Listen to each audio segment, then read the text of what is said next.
السلام علیکم، بولو نیوز میں خوش آمدید. میں ہوں ثاقب سعید اور ایز یوزول میرے دوست عبداللہ محمد میرے ساتھ موجود ہیں. آج کافی ساری ڈیولپمنٹس ہوئی ہیں، الیکشن کمیشن میں بھی ہوئی ہیں.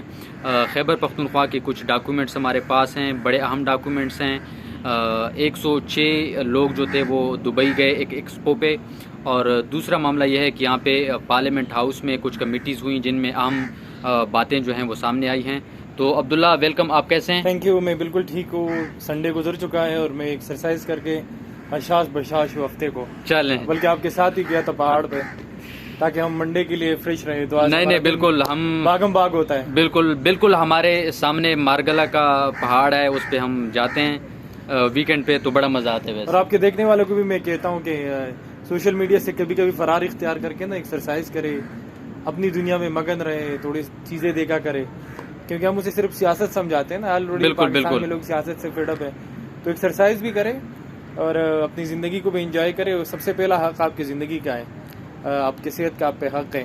تو سیاست کے ساتھ ساتھ صحت پہ بھی توجہ دیں. بالکل، آپ سیاست کی خبریں بھی دیکھیں، پالیٹکس پہ ہر قسم کی خبریں دیکھیں، لیکن آپ ایکسرسائز بھی کریں، کوئی کھیل بھی کھیلیں تاکہ آپ ریلیکس رہیں.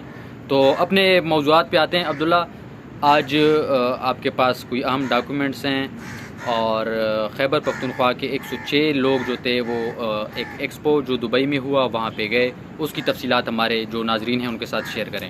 دیکھو، ہمارا صوبہ بڑا بدقسمت ہے، اور خاص کر 9/11 کے بعد جی اس نے بہت عجیب فیزز دیکھے، صحیح، مختلف حالات دیکھے.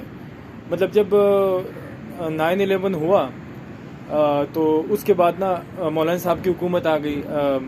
متحدہ قومی موومنٹ، سوری، متحدہ مجلس عمل اسے بولتے تھے. تو اس میں تمام مذہبی سیاسی جماعتیں تھیں.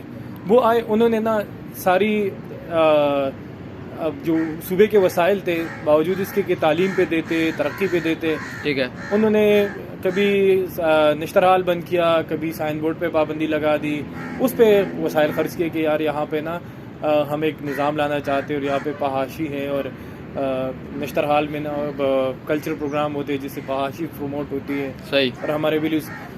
اس کے بعد دہشت گردی نے ہمیں پکڑ لیا. ٹھیک ہے، عوامی نیشنل پارٹی کی حکومت آئی، اس میں یونیورسٹیاں تو بن گئی لیکن وہاں پہ بھی کرپشن کے بیجا الزامات آئے. بہت زیادہ الزامات تھے ANP کے اوپر. ایزیلوٹ کا کلچر متعارف ہوا، بہت ساری چیزیں متعارف ہوئی، لیکن وہاں ٹیررزم بھی بہت زیادہ تھی. ان کے دور میں ان کو ایک کریڈٹ جاتا ہے. یہی بات میں آپ کو کہنا والا تھا، لیکن ٹھیک ہے آپ کر رہے ہیں. چلو، مطلب ان کو ایک کریڈٹ جاتا ہے کہ انہوں نے سب سے زیادہ یونیورسٹیز بنائی، سب سے زیادہ فلائی اوور پشاور میں بنائے. ٹھیک ہے، یہ ایک الگ ٹاپک ہے کہ ان یونیورسٹیز کے اندر کس کو بھرتیاں میرٹ پہ ہوئی یا وہ ویکینسی پیدا کرنے کے لیے ہوئی، کیونکہ یونیورسٹیاں زبوحالی کے شکار ہیں. پھر آتے خان صاحب کی حکومت آئی. تو سب سے پہلا جھلک ہم نے دیکھا 2014 میں جب خان صاحب نے دھرنا دیا. صوبے میں ان کی حکومت تھی. 2013 میں انتخابات جیت کر پرویز خٹک صاحب وزیر بن چکے تھے.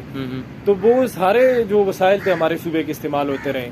وہاں سے وزیروں کے لیے کھانا بھی آتا تھا، وہاں سے ہوٹل کی بکنگ بھی ہوتی تھی، وہاں سے سارے وسائل آ کے نا ادھر انویسٹ ہوتے تھے. خان صاحب ہیلی کاپٹر بھی استعمال کر رہے تھے، ساری چیزیں کر رہے تھے. صحیح. پھر ویسے بائی دا وے میں اپنے ناظرین کو بتاتا چلوں، ہیلی کاپٹر کے استعمال کی بھی نا بڑی دلچسپ کہانی ہے. وہ کسی اور دن کے لیے میں اور عبداللہ آپ کے ساتھ شیئر کریں گے. تو پھر یہ آپ دیکھیں نا کہ اس میں آپ نے دیکھا کہ وہ استعمال ہوا. پھر انتخابات جیت گئے پاکستان تحریک انصاف. ہیلی کاپٹر اسکینڈل آیا، پھر عدم اعتماد آیا. عدم اعتماد کے بعد خان صاحب جب بنگالہ میں کنارہ کش ہو گئے تو وہ پھر ہمارے صوبے میں انہوں نے مورچہ سنبھالا. وہاں کے سارے وسائل، رات کو ہزاروں روپے کی چرسی کی کڑھائی آتی تھی، خوراکیں آتی تھی ہیلی کاپٹر میں، کبھی بنگالہ، کبھی ادھر کبھی ادھر. تو ہیلی کاپٹر اسکینڈل ہے. ابھی جو اسکینڈل آیا وہ یہ ہے کہ مطلب آپ دیکھیں کہ عمران خان صرف 7 کروڑ روپے کے نادہندہ ہے خیبر پختونخوا ہیلی کاپٹر کیس میں. تو یہ چیزیں آئی. ابھی دوبارہ سیلاب آ گئے. تو ہمارا صوبہ بڑا بدقسمت ہے. ابھی جو کہانی ہے وہ بڑی دلچسپ ہے. دبئی میں ایک میلہ ہوتا ہے، ایکسپو، ہمارے لوگ کم جانتے ہیں. میلہ ہوتا ہے اور ان میں وہ کہتے ہیں کہ بھائی وہ ہم نے نا سرمایہ کاری لانی ہے صوبے میں. ٹھیک ہے. اب سرمایہ کاری کتنی آئی ہے وہ تو پتہ نہیں ہے کہ آئی ہے نہیں آئی ہے، کیونکہ ابھی جنوری 2022 میں یہ لوگ گئے ہیں اور ایک فوج لے کے گئے ہیں. 106 لوگوں پر مشتمل ایک فوج ہے جس میں 5 صوبائی کابینہ کے اراکین تھے، جس میں 2 یا 3 منسٹر تھے، 2 ایڈوائزر تھے، اور انٹرسٹنگلی اس میں گلوکار بھی تھے کچھ، وہ تو بعد میں آتا ہوں. اس میں آپ دیکھیں کہ زراعت کے وزیر بھی چلے گئے، وہ پتہ نہیں کون سی سرمایہ کاری لے کے آ رہے، کیونکہ فری ہوتا ہے نا، ٹکٹ بھی فری ہوتے ہیں، بکنگ بھی فری ہوتی ہے. تو چلو دبئی کی ہوا بھی کھا لے پاکستانی سیاست سے اور ان چیزوں سے تک کے آئے ہیں. اس کے بعد آپ دیکھیں کہ ٹورزم ڈپارٹمنٹ کی ایک فوج، بیوروکریسی کی ایک فوج، اور پھر آخر میں ماشاءاللہ آرٹسٹ اور میوزیشین. اب مجھے نہیں پتا کہ گلپاڑا کو دبئی میں کتنے لوگ جانتے ہیں. پشتو کے ہماری سنگر ہیں، ہم اس کی بڑی قدر کرتے ہیں، ایک نامور گلوکارہ ہے. لیکن آپ دیکھیں کہ اس کے برانڈ سے بھی لوگ چلے گئے. صوفیہ نام کا ایک برانڈ ہے، اس سے بھی لوگ چلے گئے، آرٹسٹ بھی چلے گئے، اور قومی خزانے کو 6 کروڑ 45 لاکھ روپے سے زیادہ کا ٹھیکہ لگایا گیا. 6 کروڑ 45 لاکھ روپے. یہ 106 لوگ گئے تھے جنہوں نے تقریباً 1 سے 2 ہفتے وہاں پہ گزارے تھے، اور انہوں نے سیر سپاٹے کیے. اور گلپاڑا کو اب بطوری گلوکارہ میرے لیے وہ بڑی محترم ہے، لیکن گلپاڑا کون سی سرمایہ کاری لائے گی اور صوفیہ کون سی سرمایہ کاری لے کے آئے گی. اور انٹرسٹنگلی وہ جو ڈاکومنٹس ہے سرکاری، اس میں لکھا گیا کہ صوفیہ برانڈ، گلپاڑا برانڈ. اب پتنی گلپاڑا کسی بڑے کپڑوں کا آؤٹ لیٹ ہے اس کا نام ہے، یا کوئی کسی انڈسٹری کا نام ہے، ایک سنگر ہے اس کو کون سا برانڈ ہے. تو ہمارا صوبہ بڑا بدقسمت ہے. 6 کروڑ 45 لاکھ سے زیادہ کا ٹھیکہ ہیلی کاپٹر اسکینڈل کے بعد اور ہمارے وسائل استعمال ہونے کے بعد یہ ایک بڑا اسکینڈل اب منظر عام پہ آیا ہے کہ بھائی ایک فوج گئی ہے دبئی میں، اور ان پہ تو 7 کروڑ تقریباً 6 کروڑ 50 لاکھ لگ بھگ اتنی اماؤنٹ بنتی ہے ٹوٹل ملا کے 6 کروڑ 45 لاکھ یا کتنی. لیکن خزانہ لگا، لوگوں نے سیر سپاٹے کیے. اب وہ جو لوگ واپس آ گئے، وہ سرمایہ کاری آنی ہے یا نہیں آنی، کیونکہ اکاؤنٹیبلٹی اور انویسٹیگیشن تو ہے نہیں کہ جو 6 کروڑ 45 لاکھ سے زیادہ کا ٹھیکہ صوبائی خزانے کو لگا ایک دہشت گردی سے متاثرہ صوبہ، سیلاب اور آفات سے متاثرہ صوبے کا، تو سرمایہ کاری کتنی آئے گی یہ کوئی نہیں جانتا. بس ایک میلہ تھا، میلے میں لوگوں نے شرکت کی، واہ واہ ہوا، آ گئے سرکاری سیر سپاٹا کر کے اور بات ختم ہو گئی. ٹھیک ہے عبداللہ کی بات بالکل ٹھیک ہے. ان لوگوں کو جاننا چاہیے، لیکن یہ ہے کہ پھر سرمایہ کاری جو ہے وہ بھی آنی چاہیے، اور یہ طریقہ جو ہے ایک شفاف طریقے سے اپنے ایک منطقی انجام تک پہنچنا چاہیے. تو یہ معاملات دبئی والے ایکسپو کے، اور 106 لوگوں نے وہاں پہ وزٹ کیا. اب خیبر پختونخوا جو حکومت ہے ان کو چاہیے کہ لوگوں کو بتائے کہ اس معاملے کے بعد کتنی سرمایہ کاری جو ہے وہ آئی ہے، یا اس کی ڈیولپمنٹس آگے کیا ہوئی ہیں. چلیں وہ دیکھتے ہیں اب خیبر پختونخوا حکومت کیا کرتی ہے اس پہ.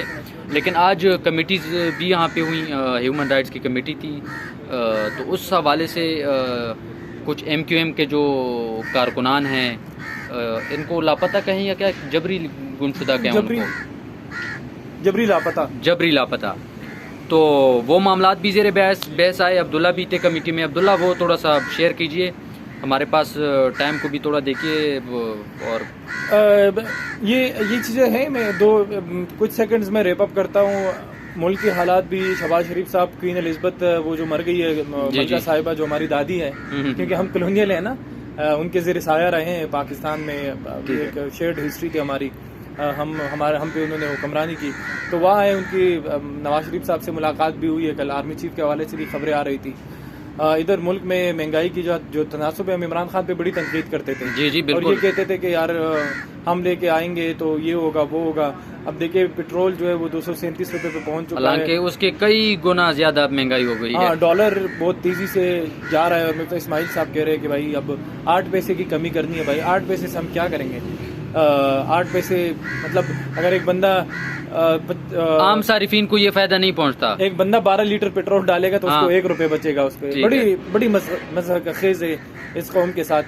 تو ڈالر بہت تیزی سے فلوٹ کر رہا ہے مارکیٹ میں. ایسا لگتا ہے کہ حکومت نام کی کوئی چیز ہی نہیں ہے. اب بلوچستان کے ویڈیوز دیکھے کوئی نہیں جانتا. وزیر اعظم کے وزٹس بہت اچھے تھے، لیکن ہم چونکہ مسائل کا شکار، ایک کمزور معیشت کا شکار ایک قوم ہے. تو یہ چیزیں ہیں. آج جو انسانی حقوق کی کمیٹی ہوئی وہ بڑی انٹرسٹنگ ہے. ثاقب میں یہ بتاؤں کہ میں جو جبری گمشدگی کا کمیشن کور کرتا ہوں تو مجھے بہت سارے اسپیکولیشن اور ریالٹیز کو میں اس کی کمپیریزن کرتا ہوں. جی وہ ایسے بھی ہوتا ہے. آج جو کشور زہرا صاحب آئے MQM کے, انہوں نے کلیم کیا کہ ہمارے کیونکہ مسئلہ یہ تھا کہ 3 بندوں کی سیاسی کارکنوں کی لاشیں برآمد ہوئی. اب لاشیں اندرونی سندھ سے, اب لاشیں کس کی, کیونکہ MQM کا نہیں ہے سندھ میں, حکومت اس کی اس طرح نہیں ہے, کراچی میں اس کا ہولڈ ہے. تو یہ لوگ کراچی سے اٹھائے گئے اور پھر ایسے ہی ہوتا ہے کہ پھر دور دراز علاقوں میں پھینگے. یہ بڑا تشویشناک ہے ہمارے ملک, اور یہ ایک ہسٹری ہے پاکستان میں جبری گمشدگی کی. تو یہ بڑا افسوسناک ہے. اور میرے پاس جو خبر ہے اس دن میں نے ٹویٹ کی تھی کہ حکومت نے, خاص کر انٹیریئر منسٹر نے اور دیگر 1-2 منسٹرز تھے شیئرڈ حکومت کے, جو انہوں نے MQM نے جو کہا حکومت سے علیحدگی کا یا اس مسئلے کو جتنی سنگینی سے اٹھایا, تو انہوں نے پیغام بھیجا. اور پیغام یہ تھا کہ انہوں نے بتا دیا, میں نے 1-2 لوگوں سے پوچھا کہ بھائی آپ یہ لاشیں ملنے جو ہے ہم آپ کے ساتھ اظہاری یکجہتی کرتے ہیں, لیکن ہم سے کوئی توقع نہ رکھیں, کیونکہ ان چیزوں پہ حکومت ہمیشہ بے بس نظر آتی ہے. ٹھیک ہے, تو اچھا ہوگا کہ ہم معاملات کو سلجھائے اور جو آپ کے باقی کارکن جو ہے وہ بچے ہوئے ہیں جو ہے اس کی رہائی کے لیے کچھ کریں. لیکن اگر آپ یہ تھریٹ کرتے کہ ہم حکومت سے جائیں گے تو ہم کچھ نہیں کر سکتے. کچھ چیزوں پہ ہمارا کنٹرول. آپ کو پتا ہوتا ہے کہ مطلب جو وفاقی حکومت ہوتی ہے اس کی کوئی مجبوریاں ہوتی ہیں. ٹھیک ہے, وہ الفاظ میں آپ وہ جی بالکل. پھر یہ نا کہ اس جو MQM کا کیس ہے نا, اس میں اقوام متحدہ بھی انوالو ہے اور بہت زیادہ پاکستان کو وہ اس پہ تنگ کرتا ہے.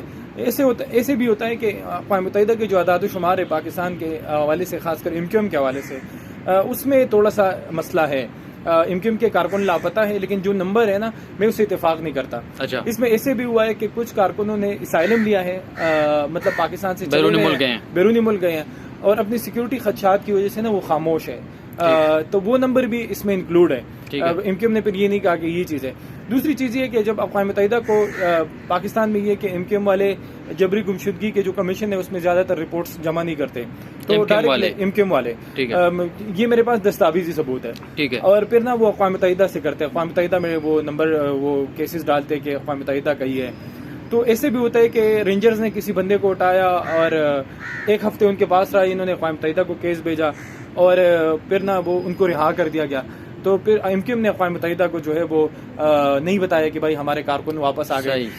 MQM کے لوگ لاپتہ ہیں, میں اسے ایگری کرتا ہوں, لیکن جو نمبرز ہے 102 کا 105 تھے جس میں سے 3 کی لاشیں ملی, 102 یہ لوگ کہہ رہے کہ ابھی تک وہ کسٹڈی میں, ریاستی کسٹڈی میں, لیکن یہ نمبر اتنے نہیں ہے, ان کے ہاف ہے, مطلب آدھے نمبر ہیں.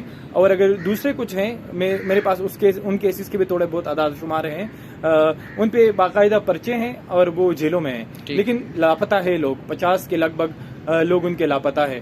تو یہ آج مسئلہ تھا. MQM کی ریزرویشن بالکل ٹھیک ہے, کیونکہ ان کی ایک سیاسی جماعت ہے اور اس کے ایفیلیشن ہے. ہم کسی بھی صورت یہ جسٹیفائی نہیں کر سکتے کہ آپ کسی کو جبری اٹھائے, اس کی لاش پھینک کے. یہ کشور زہرا نے یہ کمیٹی میں بھی کہا, ہاں مطلب عدالتوں میں لے آئی. پہلا مطلب یہ ملک کہ اگر آپ مستقبل چاہتے تو اس ملک کا مستقبل اور بقا آئین میں اور قانون میں, اور جو بھی اس کے بیانڈ جائے گا تو ملک میں مسئلے ہوں گے. اب جو کارکنوں کی لاشیں ملی ہے اس پہ آپ اگر کچھ کرتے یا نہیں کرتے, لیکن انٹرنیشنل دنیا یا ہیومن رائٹس کی جو آرگنائزیشن ہے, اقوام متحدہ ہے, جنیوا ہے, دیگر جو امنسٹی انٹرنیشنل ہے, وہ آپ پہ دباؤ بڑھائے گی. آپ کا آلریڈی FATF سے ابھی تک نام نہیں نکلا, اس کے ساتھ ساتھ GSP+ کا ابھی تک آپ پہ مسائل ہیں. تو بیرونی طور پہ آپ مسائل میں, تو دیگر دنیا کے لیے انسانی حقوق کا جو مسئلہ ہے وہ بڑا سنگین ہے اور وہ لوگ اس پہ دیکھتے ہیں. اس کے ساتھ ساتھ اب افغان مہاجرین کا بھی مسئلہ آیا, مطلب وہ ادھر F6 کے کیمپ میں ڈی چوک کے پاس آ گئی ہے, بہت قریب. تو وہ جس طریقے سے اسائلم مانگ رہے ایسے نہیں ہو سکتا. پاکستان نے, کیونکہ پاکستان اس پہ ہاتھ نہیں ڈال سکتا. جب بھی اب مہاجرین آتے ان کے لیے, ہمارے اپنے مہاجرین جو تھے, جو سوات کے تھے, قبائلی اضلاع کے تھے, آپریشن کے بعد وہ اسلام آباد میں آ کر نہیں بیٹھے کہ بھائی ہمیں گھروں پہ بھیج دیں. باقاعدہ ان کے لیے کیمپس آئے, اور کیمپ میں تو افغان مہاجرین بھی میرے خیال میں اس کیس میں زیادتی کر رہے کہ وہ ہم پہ دباؤ بڑھا رہے. جی بالکل. اگر آپ اسائلم سیکر ہے اور آپ سیاسی پناہ چاہتے ہیں, اس کے لیے قانونی طریقہ کار ہیں, اس کے لیے ڈاکومنٹیشن ہے, آپ نے اس وزارت میں جانا ہوگا. اور اسائلم کے لیے سب سے پہلی شرط یہ ہے کہ وہ انہوں نے پوری تو کی ہے کہ آپ دوسرے کسی بھی ملک میں جائیں, وہاں سے پھر اسائلم جو ہے وہ آپ سیکھ کریں. لیکن یہ ایک ہراسمنٹ ہے کہ آپ ڈی چوک میں بیٹھ جائے, آپ پریس کلب کے سامنے ڈیرے. یہ ہمارے سرکلز ہے اور لوگ یہاں پہ رہتے ہیں, یہاں پہ ہمارے آس پاس سینسیٹیو بلڈنگز ہیں, ایمبیسیز ہیں, بہت ساری چیزیں ہیں. تو میرے خیال میں اس کیس میں افغان جو مہاجرین ہیں وہ بھی ایک بلیک میلنگ ٹیکٹک پہ آئے ہیں. پاکستان نے اس کو آفر کیا ہے کہ بھائی ہم آپ کو کیمپ دے رہے ہیں, آپ اس میں آرام سے رہیں, ہم آپ کو ٹینٹ بھی فراہم کر دیں گے, دیگر چیزیں بھی, لیکن پاکستان اس کے خلاف ایکشن نہیں لے سکتا. اس دن ڈی سی اسلام آباد نے بھی یہی کہا کہ بھائی آپ مجھے اتورائز کریں, میں اگر ہم اس پہ ہاتھ اٹھائیں گے یا اس کو اٹھائیں گے تو پوری دنیا کے لیے ایک مسئلہ ہو جائے گا, اور ہمارے جی ایس پی پلس.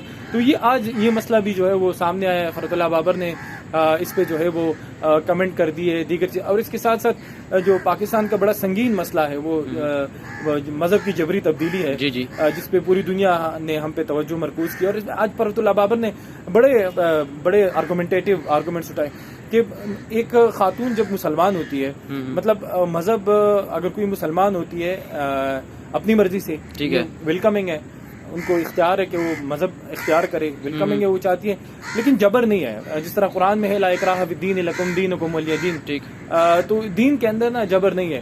تو آج یہ نقطہ بھی اٹھا اور فرت اللہ بابر نے بڑے ویلڈ سوال اٹھائے. ایک تو یہ کہ سندھ کی صرف خوبصورت لڑکیاں کیوں اسلام قبول کرتی ہے, اور دوسرا یہ کہ جب وہ اسلام قبول کرتی ہے تو ہمیشہ بیوی کیوں بنتی ہے, ماں کیوں نہیں بن سکتی, بہن کیوں نہیں بن سکتی, بیٹی کیوں نہیں بن سکتی.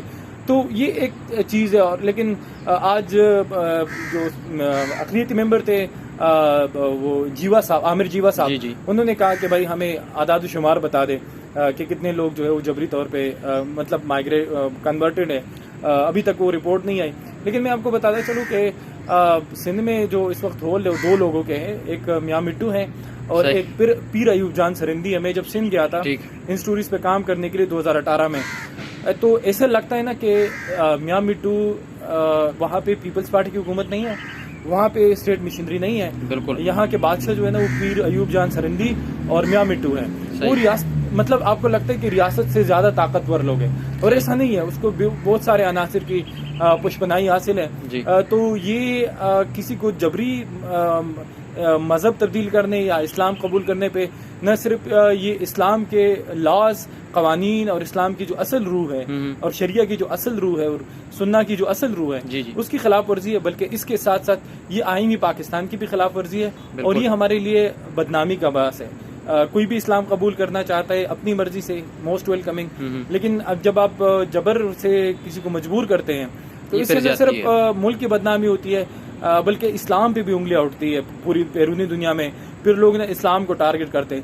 تو پیر ایوب جان سرندی اور میاں مٹی کو شاید یہ پتہ نہیں ہے کہ جو قدم اسلام کے نام پہ ہم جو اسلام کہتے ہیں کہ ہم نے اسلام کے نام پہ اس کو اسلام کی کوئی خدمت کی ہے ان کو مسلمان کرا کے, اس کو یہ پتہ نہیں ہے کہ بیرونی دنیا میں اس کے ریپرکشن کیا آتے ہیں.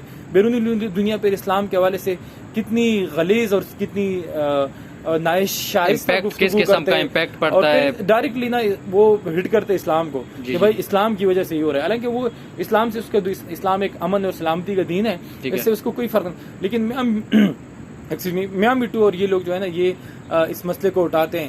تو میرے خیال میں یہ ہے اسلام آباد خبروں کے حوالے سے چمکتا رہے گا,